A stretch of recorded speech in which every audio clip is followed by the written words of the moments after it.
আসসালামু আলাইকুম ওয়া রাহমাতুল্লাহ। সমস্ত প্রশংসা সেই মহান রবের।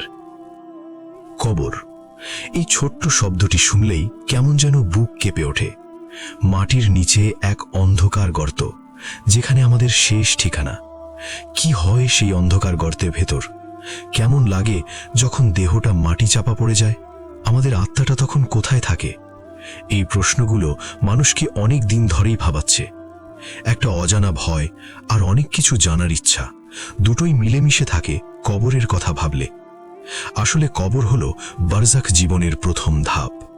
এই ধাপটি পেরোতেই হবে আমাদের প্রত্যেককে। মহান আল্লাহ তাআলা পবিত্র কোরআনে সেই চিরন্তন সত্যটি স্মরণ করিয়ে দিয়েছেন।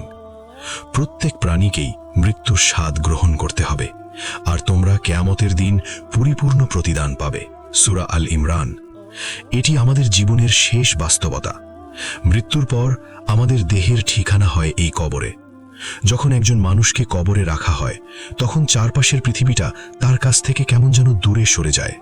আত্মীয় স্বজন, বন্ধু বান্ধব সবাই ফিরে আসে, আর সে একা হয়ে যায়। কি ভয়ঙ্কর সেই একাকিত্ব! হযরত উসমান ইবনে আফফান রাদিয়াল্লাহু আনহু থেকে বর্ণিত আছে, তিনি যখন কোনো কবরের পাশে দাঁড়াতেন, তখন এত কাঁদতেন যে তার দাড়ি ভিজে যেত। তাকে বলা হলো, জান্নাত ও জাহান্নামের কথা মনে পড়লেও আপনি এত কাঁদেন না, কিন্তু কবর দেখলে কেন এত কাঁদেন?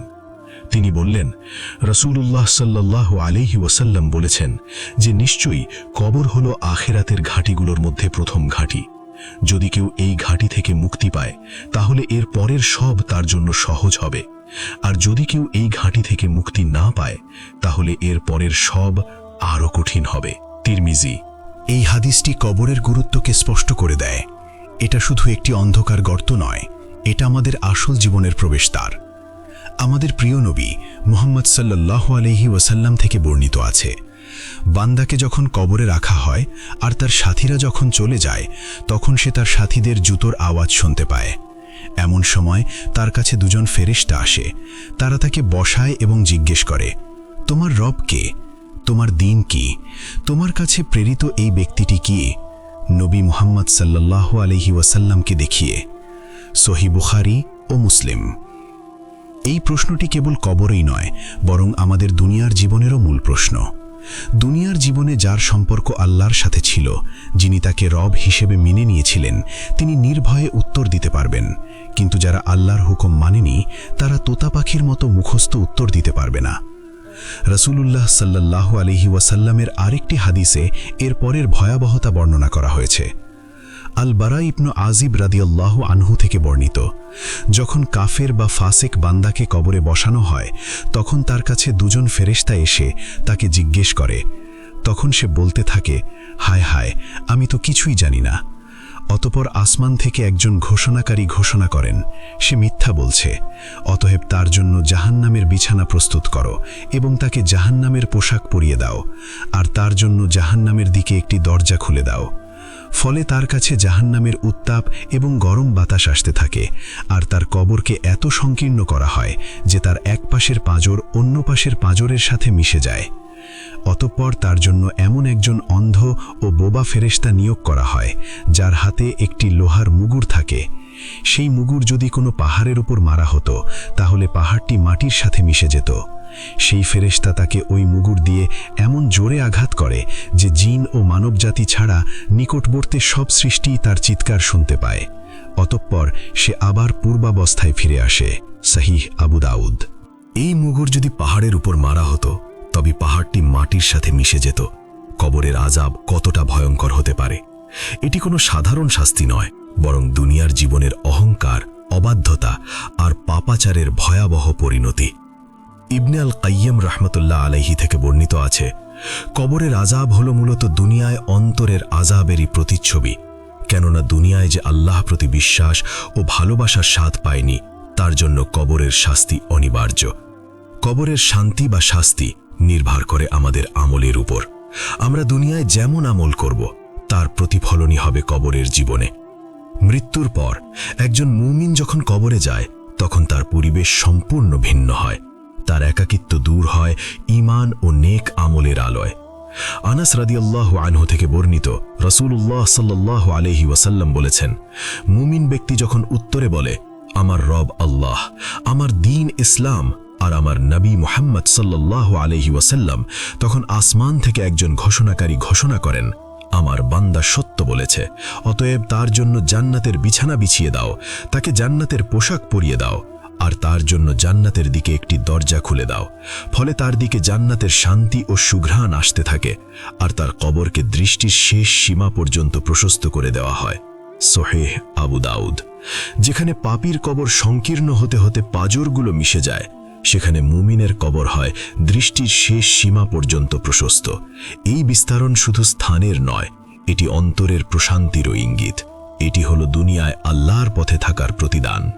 মহান আল্লাহ কোরআন মাজিদে মুমিনদের এই শান্তির বিষয়ে ইঙ্গিত দিয়ে বলেছেন, নিশ্চয়ই যারা বলে আমাদের রব আল্লাহ, তারপর তারা এর উপর দৃঢ় থাকে, তাদের কাছে ফিরিস্তা অবতীর্ণ হয় আর বলে, তোমরা ভয় করো না ও দুঃখ করো না, এবং তোমাদেরকে যে জান্নাতের ওয়াদা দেওয়া হয়েছিল তার সুসংবাদ নাও।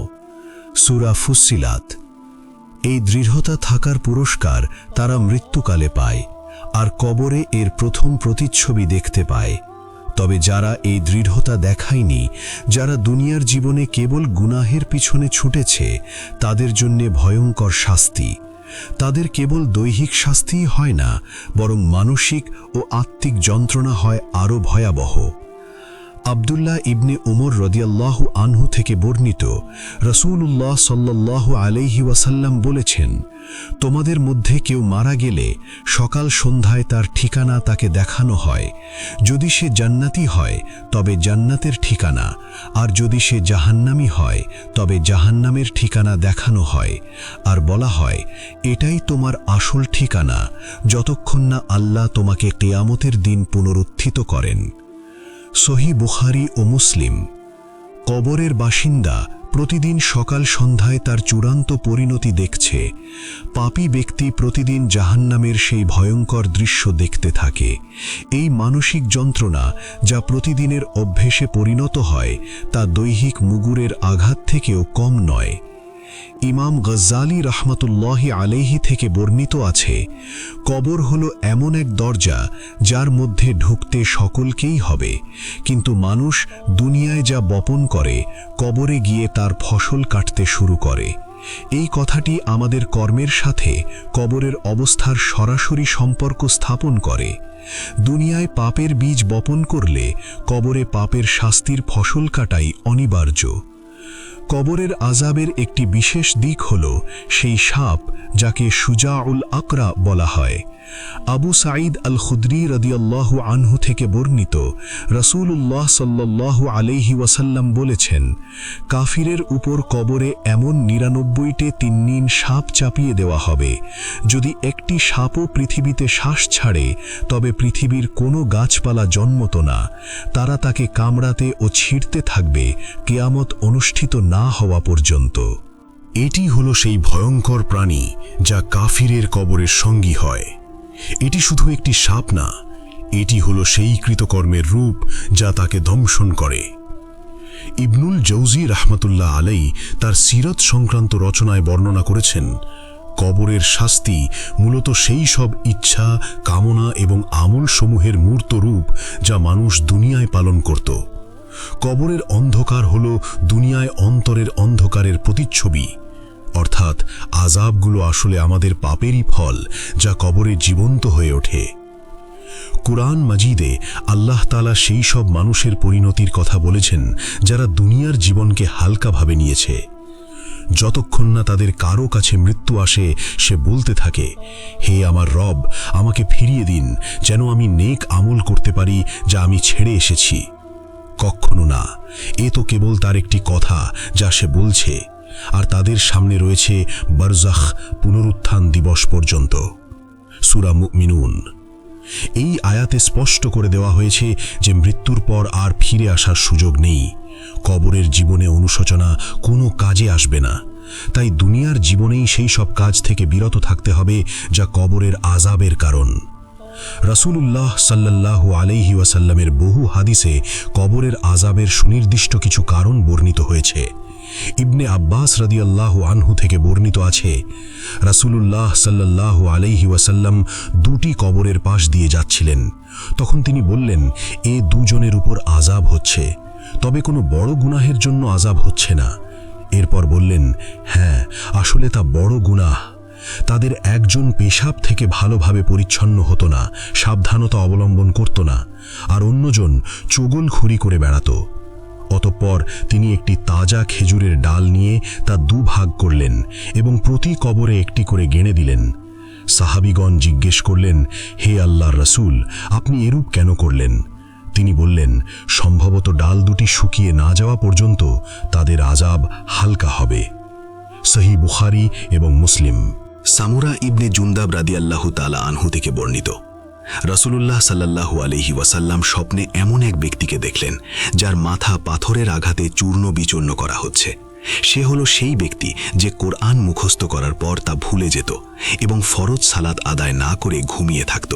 তিনি আরও দেখলেন এমন এক ব্যক্তিকে যার শরীর আগুনের চুল্লির মতো একটি গর্তে দগ্ধ হচ্ছে। এরা হলো ব্যভিচারী নারী পুরুষ। সহিহ বুখারী। অন্যদিকে মুমিন বান্দার নেক আমলগুলো কবরের অন্ধকারকে আলোয় ভরে দেয় এবং তাকে আযাব থেকে রক্ষা করে। বুরায়দা রাদিয়াল্লাহু তাআলা আনহু থেকে বর্ণিত, রাসূলুল্লাহ সাল্লাল্লাহু আলাইহি ওয়াসাল্লাম বলেছেন, কিয়ামতের দিন কোরআন তার পাঠকের জন্য সুপারিশকারী হবে। অন্য এক বর্ণনায়, আর যখন মুমিনকে কবরে রাখা হয় তখন তার সালাত তার ডান পাশে দাঁড়ায়, তার যাকাত বাম পাশে দাঁড়ায়, তার সিয়াম সামনে দাঁড়ায় এবং তার অন্যান্য নেক আমল, সাদকা, মানুষের প্রতি দয়া ইত্যাদি তার পায়ের কাছে দাঁড়ায়। সহিহ মুসলিম, ইবনে মাজাহ ও মুসনাদে আহমদ। এই হাদিসটি একটি চমৎকার দৃশ্য তুলে ধরে। আমাদের নেক আমলগুলো কবরে আমাদের বন্ধু ও রক্ষক হিসেবে কাজ করবে। এই আমলগুলোই তখন ফেরেশতাদের হাত থেকে আমাদের সুরক্ষা দেবে। ইবনে আল কাইয়িম রাহমাতুল্লাহি আলাইহি থেকে বর্ণিত, হৃদয় তখনই জাগ্রত হয় যখন মৃত্যু সামনে ভাসে, আর কবরের সেই শাস্তি থেকে একমাত্র রক্ষা কবচ হল দুনিয়ার জীবনে আল্লাহর জন্য করা ইখলাসপূর্ণ নেক আমল। কবরের চাপ একটি এমন বাস্তবতা যা থেকে মুমিন কাফির কেউ মুক্ত নয়। তবে মুমিনের জন্য এই চাপ ক্ষণস্থায়ী ও হালকা হয়, আর কাফিরের জন্য তা হয় ভয়ানক ও স্থায়ী। আয়েশা রাদিয়াল্লাহু আনহা থেকে বর্ণিত, রাসূলুল্লাহ সাল্লাল্লাহু আলাইহি ওয়াসাল্লাম বলেছেন, নিশ্চয়ই কবরের চাপ রয়েছে। যদি কেউ কবরের চাপ থেকে মুক্ত পেত তবে সাদ ইবনে মুআজ রাদিয়াল্লাহু আনহু অবশ্যই মুক্ত পেতেন। সাহিহ ইবনে হিব্বান। সাদ ইবনে মুআজ রাদিয়াল্লাহু আনহু ছিলেন আনসারদের সর্দার, যার মৃত্যুতে আরশ কেঁপে উঠেছিলেন। তার মতো মহান সাহাবীরও যদি কবরের চাপ হয় তবে আমাদের মতো সাধারণ মানুষের অবস্থা কি হতে পারে? মৃত্যু ও কবরের চাপ এমন এক পরীক্ষা যা সবার জন্যই অপেক্ষা করছে। এটি নেক আমলের মাধ্যমে কেবল সহ্য করা সম্ভব। তবে সাদ রাদিয়াল্লাহু আনহুর ঘটনায় কবরের চাপ সত্ত্বেও মর্যাদা অক্ষুণ্ণ ছিল। জাবির ইবনে আব্দুল্লাহ রাদিয়াল্লাহু আনহু থেকে বর্ণিত, সাদ ইবনে মুআজের দাফনের পর রাসূলুল্লাহ সাল্লাল্লাহু আলাইহি ওয়াসাল্লাম বলেছেন, সাদের জন্য জান্নাতের দরজাগুলো খুলে দেওয়া হয়েছে এবং তার জন্য আরশ কেঁপে উঠেছে। তার কবরকে একবার চাপা দেওয়া হয়েছিল, এরপর তা প্রশস্ত করে দেওয়া হয়েছে। সহিহ মুসলিম। মুমিনের জন্য কবরের এই চাপ তার ছোটখাটো ভুল ত্রুটির কাফফারা বা পরিশুদ্ধি মাত্র। অন্যদিকে কাফিরের জন্য এই চাপ কেবল দৈহিক যন্ত্রণাই নয়, বরং এটি তার অবাধ্যতার প্রতিচ্ছবি। আমরা আগেই জেনেছি যে কাফিরের কবর সংকীর্ণ হয়ে তার পাঁজরগুলো একে অপরের সাথে মিশে যায়। কবরের ভেতরে যখন কাফিরের উপর আযাব শুরু হয় তখন তার সেই চিৎকার হয় অত্যন্ত ভয়াবহ। আল বারা ইবনে আজিব রাদিয়াল্লাহু তাআলা আনহু বর্ণিত হাদিসে রাসূলুল্লাহ সাল্লাল্লাহু আলাইহি ওয়াসাল্লাম যখন কবরের আযাবের বর্ণনা দিচ্ছিলেন তখন বলেছিলেন, অতঃপর সেই ফেরেশতা তাকে মুগুর দিয়ে আঘাত করে।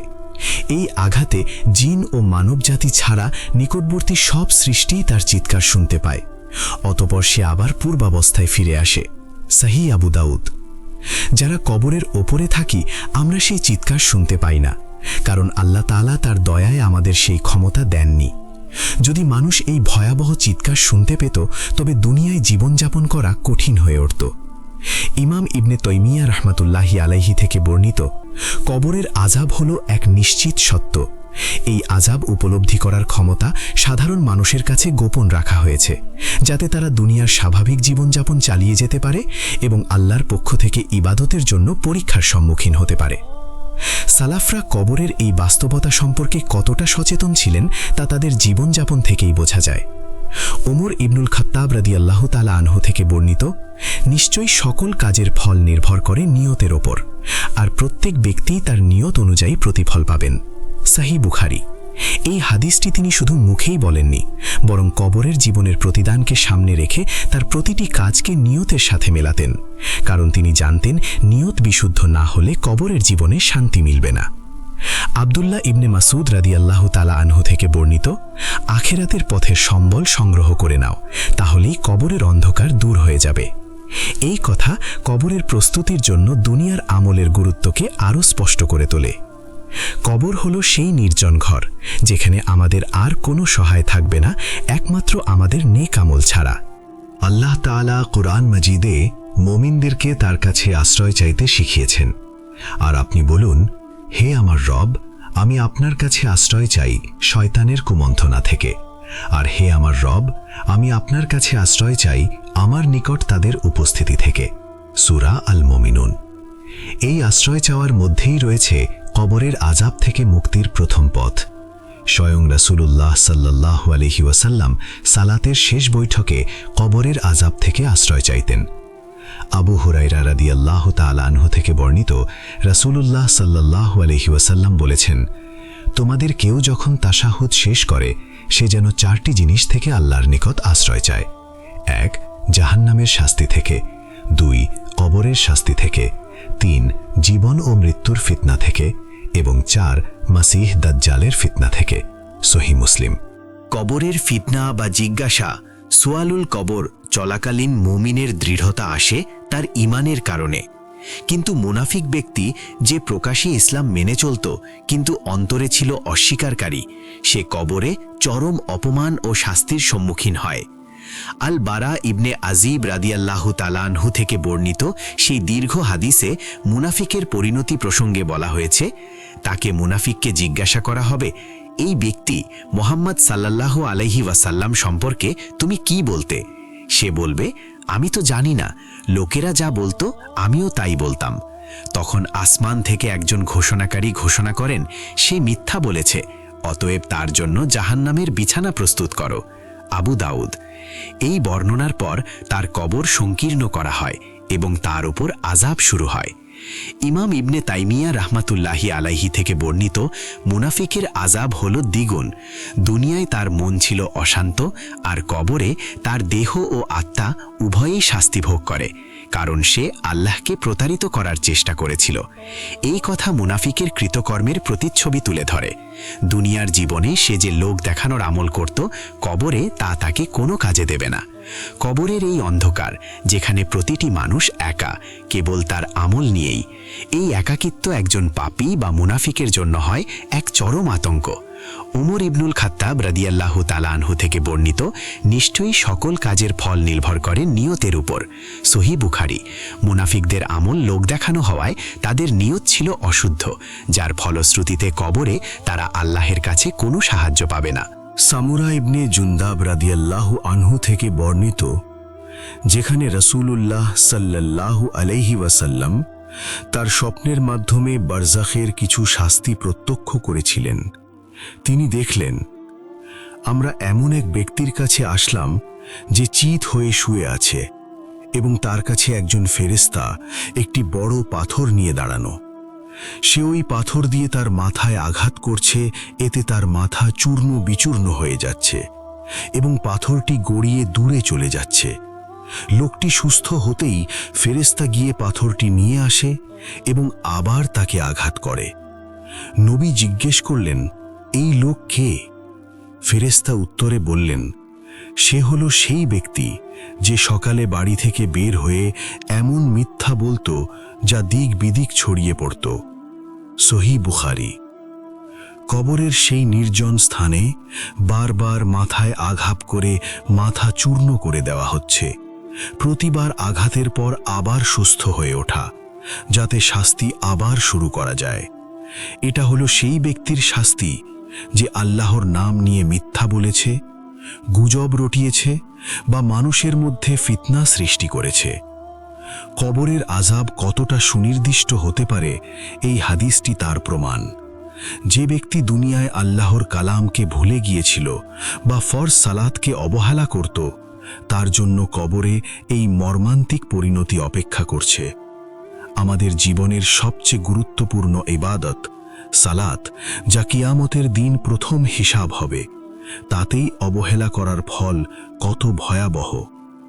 ইবনুল কাইয়িম রাহিমাহুল্লাহ থেকে বর্ণিত যে তার রবকে তার সবচেয়ে গুরুত্বপূর্ণ হক মানে সালাত দেয় না, কবরে তার কোনো হক সংরক্ষিত থাকবে না। সালাতের অবহেলাই কবরের আযাবের চাবিকাঠি। ইমাম গাজ্জালি রাহিমাহুল্লাহ থেকে বর্ণিত, কবর হলো কর্মের আদালত। এখানে কোনো আইনজীবী নেই, কোনো বিচারক নেই, শুধু তোমার আমল আর আল্লাহ। দুনিয়ায় তুমি যা জমিয়েছ সেটাই তোমার সাথে যাবে, হয় শান্তিদাতা হিসেবে, নয় আযাবদাতা হিসেবে। ইমাম গাজ্জালি রহমতুল্লাহ আলাইহি থেকে বর্ণিত, তিনি বলেন, হায় আফসোস, মানুষ জানে না যে কবর হলো কেমন এক অন্ধকার গর্ত, যেখানে যদি তার আমলের আলো না থাকে তবে তার জন্য তা হবে অনন্তকালের জেলখানা, যেখানে বাতাসও প্রবেশ করে না।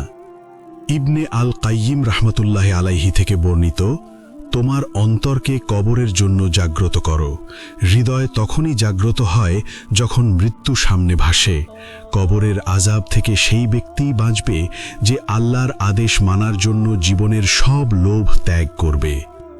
যারা দুনিয়ার জীবনে আল্লাহর হুকুম মানতে চরম অবহেলা করেছে, তাদের জন্য কবরের সেই লৌহ মুগুরের আঘাত এবং অসহায় চিৎকার কিয়ামত পর্যন্ত অব্যাহত থাকবে।